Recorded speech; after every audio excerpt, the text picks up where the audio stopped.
So, hello students. So, welcome to another session and series for Certified Internal Auditor Part 2.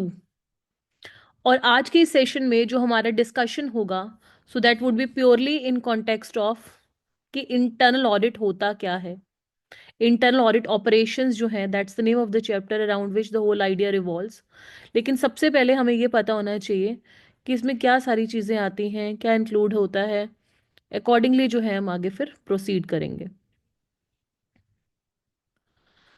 तो कुछ certified internal auditor part 2 में उसके पहले कुछ ऐसी चीज़ें हैं जो आपको पता होना चाहिए बेस के फॉर्म में।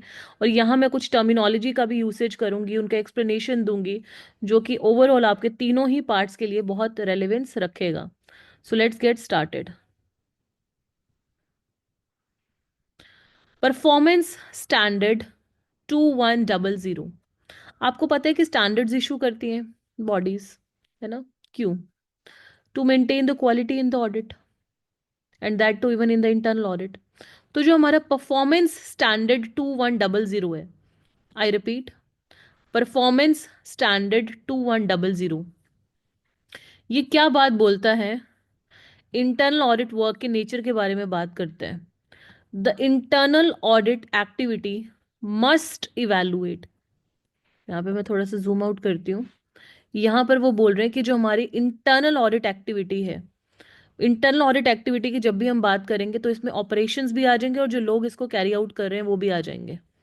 ठीक है? So it must evaluate and contribute. जहां तक मैंने अगर बात बोली इवैल्यूएट की और कंट्रीब्यूट की, तो ये किस डायरेक्शन में है? थोड़ा 5-10 मिनट मोनोटोनस बोरिंग लग सकता है, उसके बाद जो एक बार आप वेल वर्स्ड होंगे तो पढ़ने में बहुत ही मजा आएगा। ये मेरा परसेप्शन है। चलिए, हम बात कर रहे हैं परफॉर्मेंस स्टैंडर्ड 2100। अब कुछ बच्चों का क्वेश्चन हो सकता है कि मैम ये 2100 याद रखना है। रख लो बेटा, इतना क्या हाई फाई है, बिल्कुल याद रखें। परफॉर्मेंस स्टैंडर्ड 2100 दो बार पढ़ोगे तो वैसे माइंड में बैठ जाएगा। तो ये नेचर ऑफ वर्क के बारे में बात करते हैं कि जब भी हम इंटरनल ऑडिट एक्टिविटी को कैरी आउट करते हैं, whenever the internal audit activity operations are carried out, it must evaluate and contribute towards the improvement of organization governance, risk management and control processes. Very very important. आप कहोगे कि ma'am ये जो simple सी दो lines अभी आपने बोली हैं तो ये तो हमें सब कुछ पता, तो इसमें नया क्या है? बेटा नया है उसमें जो पॉइंट्स हैं, उसकी गहराइयों को, इंट्रिकेसिस को, इनडेप्थनेस को समझना। वो कह रहे हैं कि जब भी हम इंटरनल ऑडिट के टास्क को कैरी आउट करते हैं तो हमेशा से हमारा ये एक मोटो रहता है इंटरनल ऑडिट कैरी आउट करते वक्त कि हमें इस तरह से इवैल्यूएशन करनी है किसकी? कंट्रोल्स की जो ऑलरेडी ऑर्गेनाइजेशन ने लगाए हुए हैं। यहाँ पर जो हम इवैल्यूएट की बात करें, जैसे कि एग्जाम्पल के तौर पे बात करते हैं कि मुझे पता है कि गोडाउन में जो है अनऑथराइज्ड एक्सेस ना हो स्टॉक का, तो वहां पर मैंने एक अलग से गार्ड बिठाया है, अलग से जब तक आप अपना थंब इम्प्रेशन नहीं देते, ऑथराइज पर्सनल नहीं हो, गोडाउन में एंटर नहीं करते कर सकते आप। ये एक इंटरनल कंट्रोल है। तो आपको ये देखना है कि क्या ये सफिशिएंट है कि नहीं, इसकी इवैल्यूएशन करना, इसको इवैल्यूएट करना कि जो कंट्रोल्स लगाए गए हैं वो अप टू द मार्क हैं कि नहीं। और सिर्फ इतना ही नहीं, इंटरनल ऑडिट में हम ये बात करते हैं इवैल्यूएट करने के साथ साथ इट मस्ट कंट्रीब्यूट। इवैल्यूएट करके अगर कुछ रिकमेंडेशंस लगी कि यहाँ पर ये चीजें और अच्छे से हो सकती हैं, हम रिकमेंडेशन दे सकते हैं, then why not. So the internal audit activity must evaluate. और जब हम वर्ड मस्ट लगा देते हैं तो दैट मीन्स फॉर श्योर। यही मोटिव होता है कि इवैल्यूएशन, इवैल्यूएट करना कंट्रोल्स को, and it must contribute to the improvement of what. Now अब ये जो चीजें हैं ये बहुत आपकी रेलेवेंस रखती हैं। हमने ये बात करा, हमने इनफैक्ट ये बार बार बोला, ठीक है ना, जितने भी आपने इंटरनल कंट्रोल्स ऑर्गेनाइजेशन में लगाए हैं, चाहे सेग्रीगेशन ऑफ ड्यूटीज है या गार्ड बिठा दिया या फिर एक अलग से वहां पर आपने फिंगरप्रिंट वाला लॉक सिस्टम रख दिया, या जो भी आपने कंट्रोल्स लगाए, आईटी डिपार्टमेंट में लगाए, पूरी ऑर्गेनाइजेशन में लगाए, बेसिक मोटो क्या है? इवैल्यूएट करना कि जो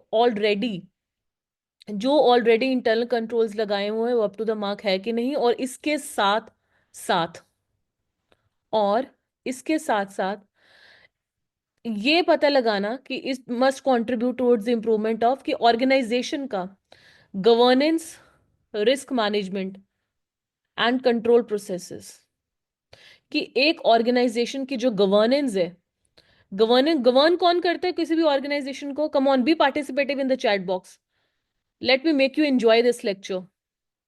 किसी भी ऑर्गेनाइजेशन में गवर्निंग पावर किसके पास होती है? चाहे वो छोटी ऑर्गेनाइजेशन है या बड़ी ऑर्गेनाइजेशन है, those charge with the governance, लेकिन वो कौन होते हैं? Board of directors of the company, right? उनके पास सारी पावर्स होती हैं। तो वो ये कह रहे हैं कि इंप्रूवमेंट करना, इवैल्यूएट तो आपने कर लिया, ठीक है ना, इवैल्यूएट कर लिया कि जो भी कंट्रोल्स है अप टू द मार्क है कि नहीं, क्या रिकमेंडेशन दे रही है, लेकिन मोटो क्या है? इंप्रूवमेंट करना, कि ऑर्गेनाइजेशन की गवर्नेंस इंप्रूव हो। और जब हम ये बोलते हैं कि ऑर्गेनाइजेशन की गवर्नेंस इंप्रूव हो, यानी कि डायरेक्टर्स के नॉलेज में अगर कोई चीज नहीं है, तो हमें इंटरनल ऑडिट चार्टर, क्या है? Internal audit charter. अच्छा, यहां पर कोई बच्चा एक इनिशिएटिव लेगा, मैं यहां पर ऑडिट की टर्मिनोलॉजीज के विद रिस्पेक्ट टू जो है अलग से एक सीरीज लॉन्च करूंगी, जो बच्चा पेन डाउन करके मुझे व्हाट्सएप कर दे, ताकि जिन बच्चों को टर्मिनोलॉजीज में दिक्कत है वो भी उसका बेनिफिट ले पाए। Who will take the initiative? Who would like to take the initiative कि वो पेन डाउन करके फिर मुझे जो है बाद में व्हाट्सएप भी कर देगा?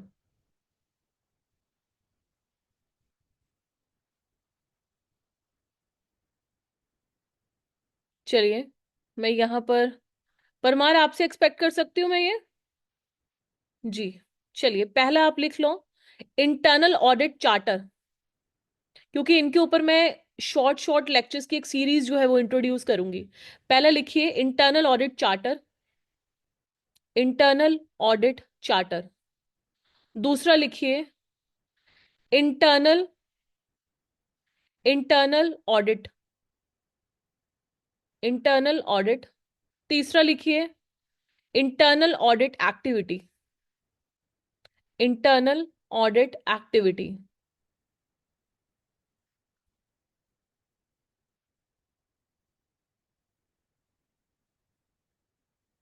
चलिए, अब आगे बढ़ते हैं। जैसे जैसे बीच बीच में और टर्म्स आएंगी तो मैं आपको उसमें लिखने को बोलूंगी। तो हमने बोला कि आपके अगर बोर्ड ऑफ डायरेक्टर्स को किसी चीज़ का नॉलेज नहीं था, सपोज वो टेक्निकल स्किल्स उतनी नहीं रखने थे, टेक्निकल उनका नो हाउ इतना अच्छा नहीं है, तो आपको ऑडिटर, बीइंग एन ऑडिटर, कुछ सजेशन लगते हैं और वो अच्छे अप टू द मार्क हैं, जो कि ऑर्गेनाइजेशन की एफिशिएंसी और इफेक्टिवनेस को बढ़ा सकते हैं। तो कहीं ना कहीं गवर्नेंस इंप्रूव होगी। जो बोर्ड ऑफ डायरेक्टर्स है वो कंपनी की गवर्नेंस और अच्छे से कर पाएंगे, है ना, और अच्छे से कर पाएंगे। उसके बाद है रिस्क मैनेजमेंट। सो मेरे को ये बताओ, जितने भी स्टूडेंट्स इस क्लास के अंदर बैठे हैं, जब भी हम रिस्क को मैनेज करने की बात बोलते हैं, रिस्क को मैनेज करने की बात बोलते हैं, सो रिस्क तभी मैनेज होगा जब आपको क्या पता होगा कि एक ऑर्गेनाइजेशन कितना रिस्क सह सकती है, रिस्क एपेटाइट क्या है उसका। तभी हम अकॉर्डिंगली कंट्रोल्स लगा के रिस्क को मैनेज कर सकते हैं, ठीक है? So risk management. So Parmar note कर रहे थे ना टर्मिनोलॉजीज के विद रिस्पेक्ट टू, तो बेटा यहां पर लिख लीजिए एक और terminology, risk appetite, risk appetite. और एक और लिख लो, risk matrix, risk matrix, MATRIX, risk matrix. लिख रहे हो ना परमार आप? क्योंकि ये सारे आप मुझे सेशन के बाद व्हाट्सएप करोगे, इनके ऊपर मैं अलग से सीरीज लॉन्च करूंगी। चलिए, सो हमने कहा ठीक है ना, being an internal auditor governance improve हो गया, रिस्क अच्छे से मैनेज हो गया, और कंट्रोल प्रोसेसेस जो हैं वो बहुत अच्छे से हो गए।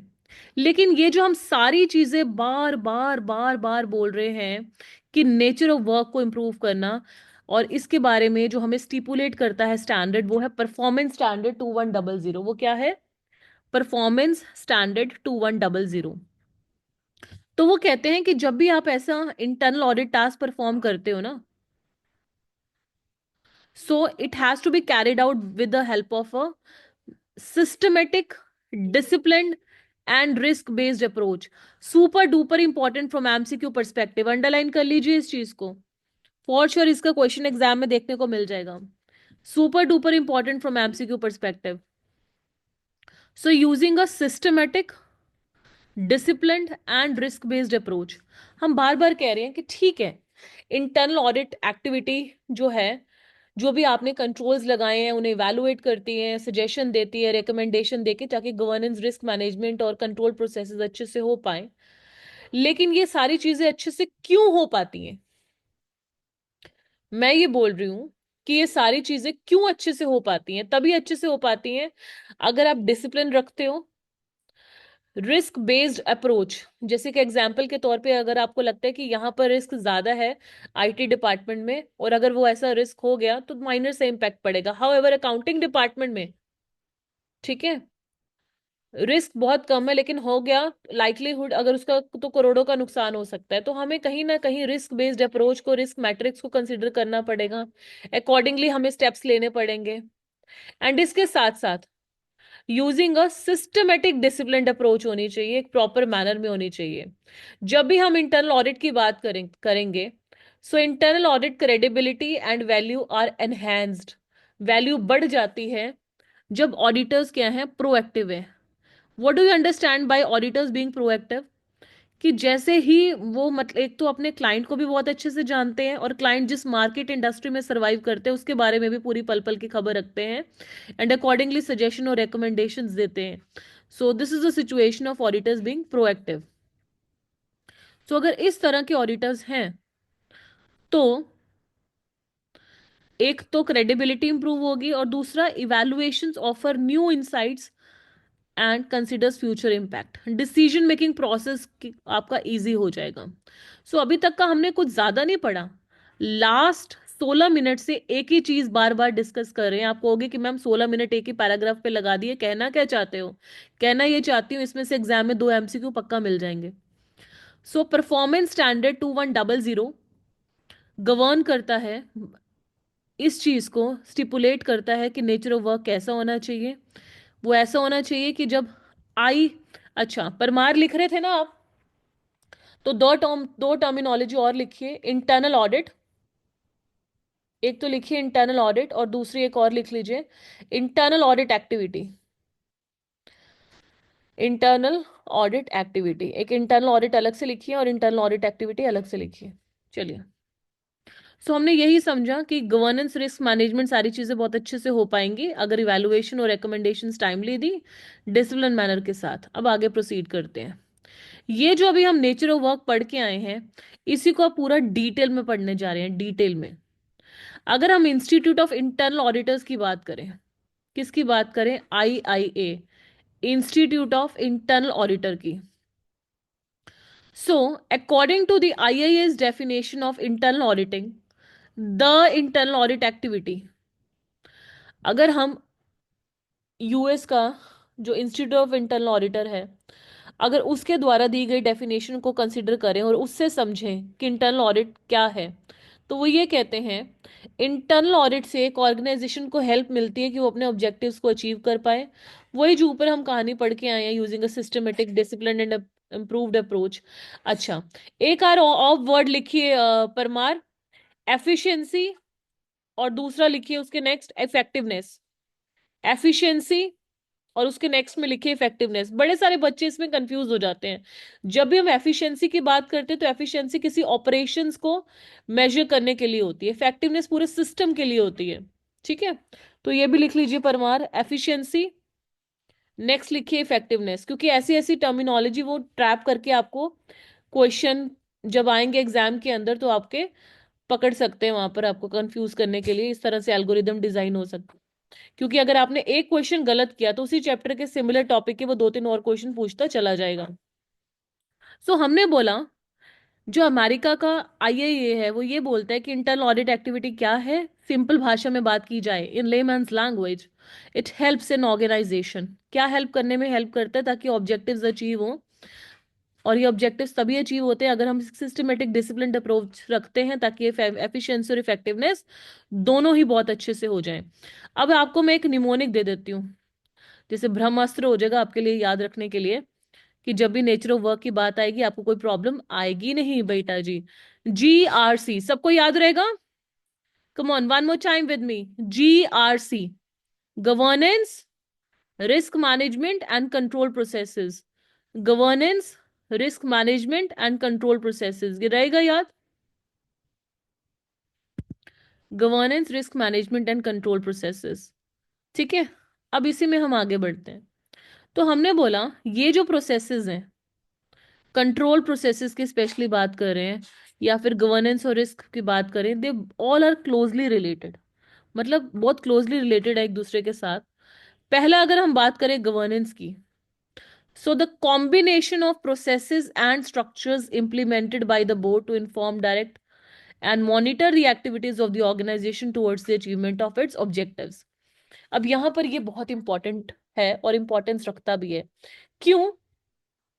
वो ये कहते हैं कि जब भी हम परफॉर्मेंस, ये जो हम पूरा यहाँ पे पढ़ रहे हैं ना बेटा, अगर आपको एग्जाम में वैसे डायरेक्टली तो नहीं पूछेंगे कि क्या ये परफॉर्मेंस स्टैंडर्ड बताओ भी 2100, ऐसा नहीं पूछेंगे, लेकिन आपको स्टिल एक आइडिया होना चाहिए कि परफॉर्मेंस स्टैंडर्ड के अंदर हम क्या क्या कवर करते हैं।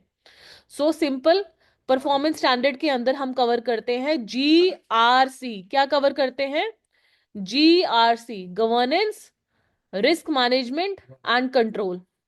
जब भी हम गवर्नेंस की बात करेंगे, यानी कि वो सारे प्रोसेसेस और स्ट्रक्चर्स जिससे बोर्ड ऑफ डायरेक्टर्स जो हैं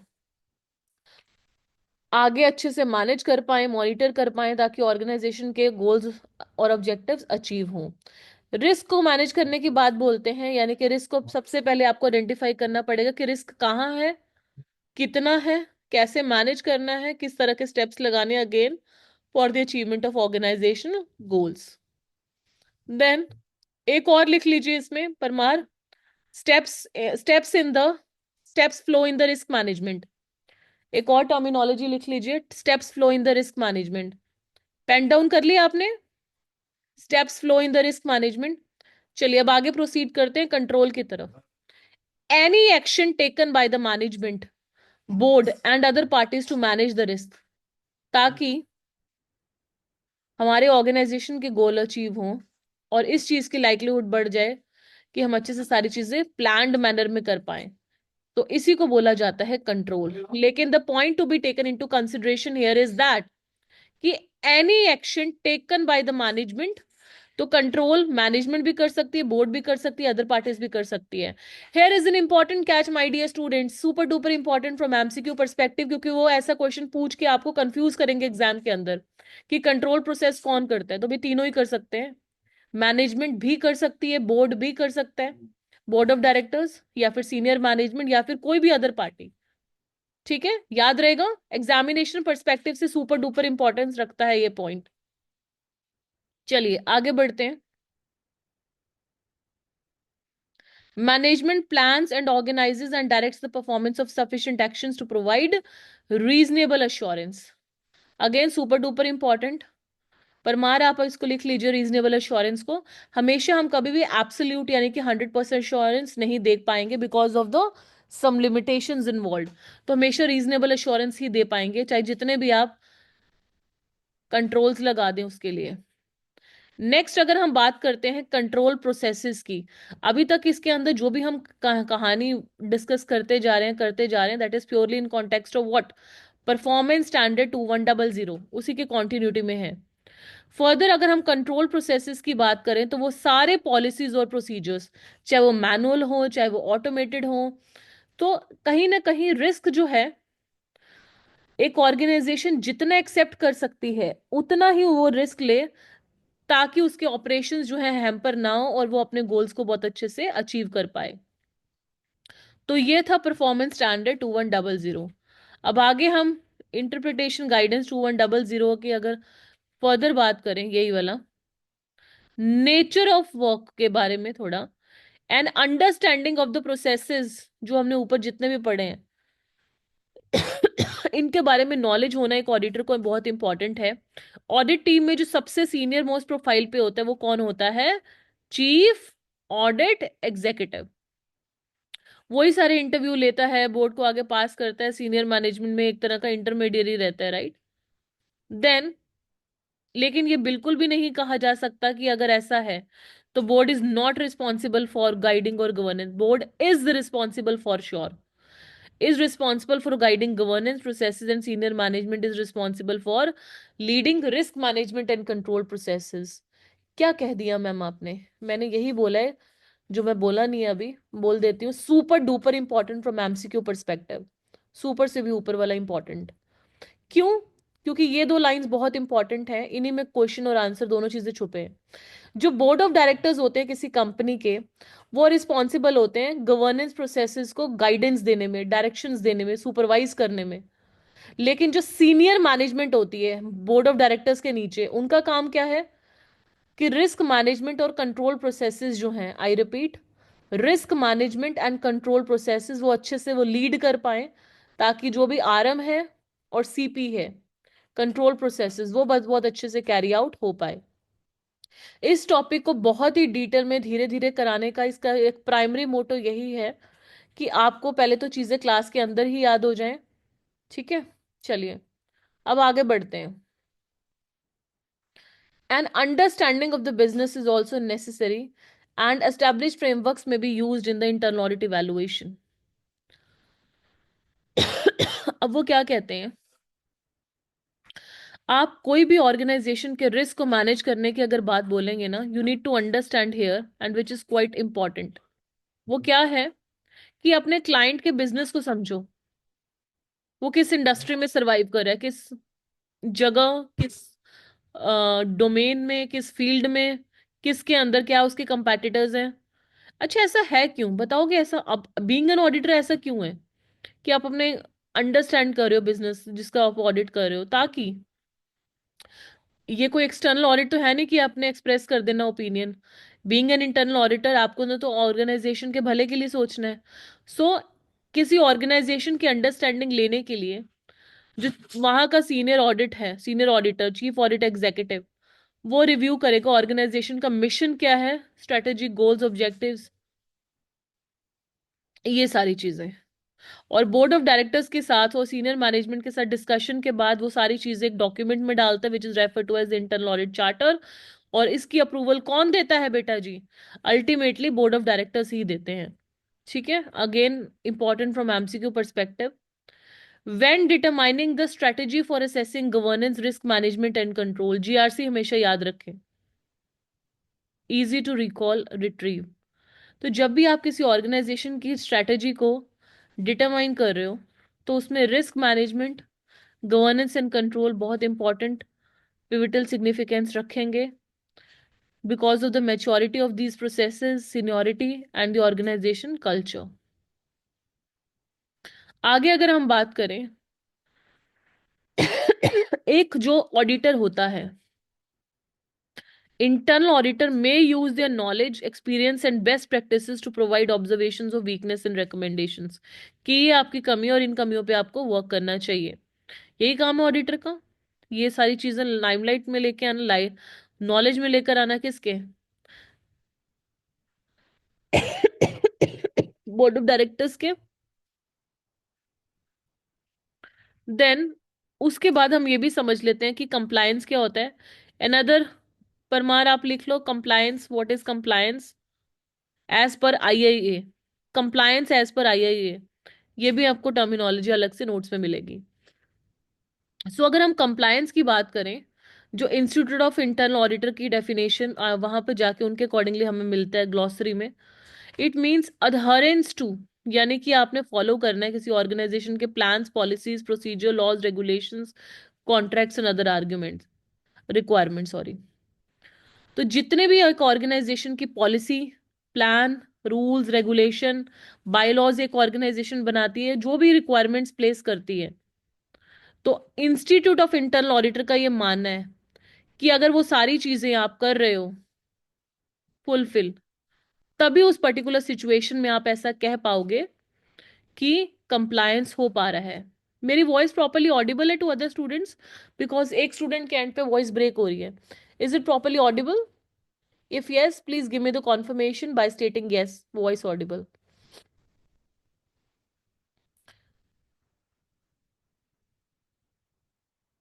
बाकी सबको सुन रही है?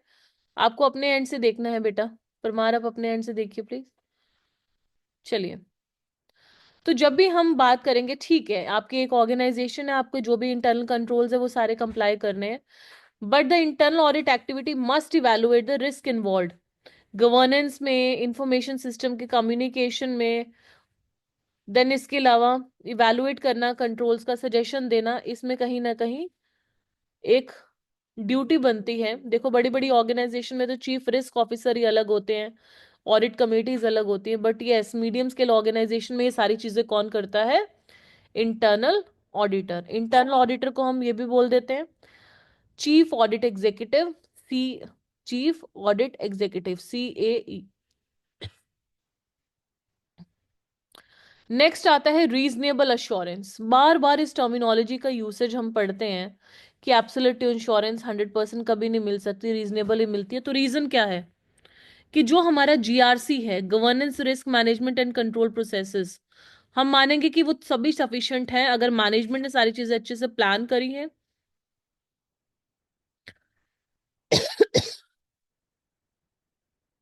Efficient performance, accomplishing objectives in an accurate, timely and economical fashion. यहाँ पर पता है क्या है? कॉस्ट बेनिफिट एनालिसिस की बात बोली गई है।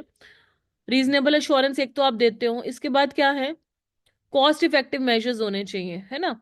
जैसे सपोज आप कोई 10,000 का पर्सन अपॉइंट करके बोल रहे हो कि मैं 15,000 का लॉस सेव कर लूंगा, उसमें तो समझदारी है। लेकिन वही अगर 8,000 लॉस सेव कर पा रहे हो 10,000 खर्च करके, तो वो समझदारी नहीं है। और हमेशा इनहेरेंट लिमिटेशंस ऑफ ऑडिट की वजह से हो सकता है कि बायसनेस आए उसके डिसीजन मेकिंग में, या फिर उस ऑर्गेनाइजेशन में हम एक पर्सन के पर्सपेक्टिव से सोच रहे हैं, बट पर्सन तो बहुत सारे होते हैं, क्योंकि हम 100% अगर डेटा तो लेते नहीं है सैम्पलिंग में चेक करते वक्त, है ना।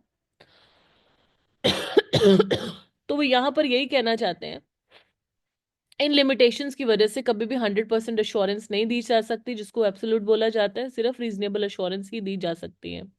तो ये हमारा एक सेशन था आज का, जिसमें हमने डिस्कस करा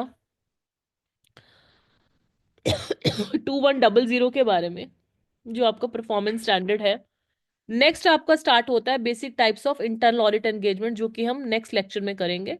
so that's all for this lecture today. और जो मैंने वो बताई हैं टर्म्स, उनको आपको करना होगा।